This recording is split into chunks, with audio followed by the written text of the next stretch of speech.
અને આજરોજ પ્રદેશ ભાજપ દ્વારા જિલ્લા પંચાયતના પ્રમુખ, ઉપપ્રમુખ, કારોબારી સમિતિના ચેરમેન, દંડક અને શાસક પક્ષના નેતાની નિમણૂક કરવામાં આવી છે.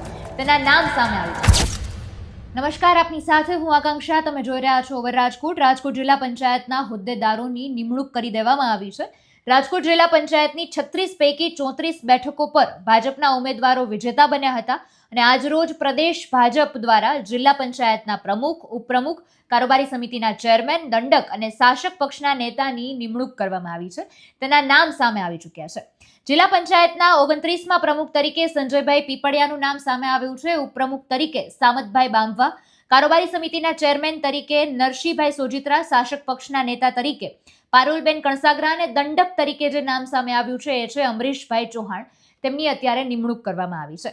ઉલ્લેખનીય છે કે જિલ્લા પંચાયતના નવનિયુક્ત પ્રમુખ સંજયભાઈ પીપળિયા કુવાડવા ગામના સરપંચ તરીકે છેલ્લા 15 વર્ષથી કાર્યરત છે.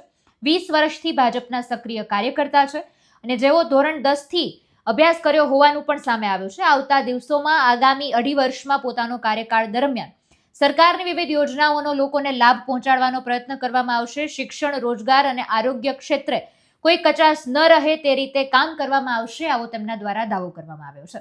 અત્યારે જે નામ બધા સામે આવ્યા છે એ નામમાં ખાસ આપણે વાત કરીએ તો એમણે જે બધી મીડિયા સાથે વાતચીત કરી છે એમાં પણ એમણે એવું કહ્યું છે કે આજે એમણે જવાબદારી સોંપી છે એ જવાબદારી પૂર્ણતઃ નિભાવવામાં આવશે. છેવાડાના માનવીઓ સુધી સરકારની બધી જ યોજનાઓ પહોંચાડવામાં આવશે અને જે રીતે મેં વાત કરી રોજગાર, શિક્ષણ, આરોગ્ય દરેક ક્ષેત્રે ખૂબ સારી રીતે કામ કરવામાં આવશે. આ રીતનો દાવો તેમના દ્વારા કરવામાં આવ્યો છે.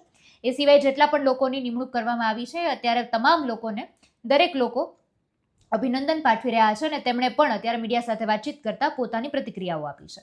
એટલે આ રીતે અત્યારે નિમણૂકના નામ સામે આવી ગયા છે. હવે આવનારા સમયમાં ખબર પડશે કે આરએમસીમાં જે આપણે નામ સામે આવવાના છે, ખાસ મેયરના પદને લઈને કોનું નામ સામે આવે છે એ જોવાનું રહ્યું. સમગ્ર મુદ્દાને તમે કઈ રીતે જોવો છો એ કમેન્ટમાં જણાવજો. ફરી મળીશું. અમને રજા આપશો. નમસ્કાર.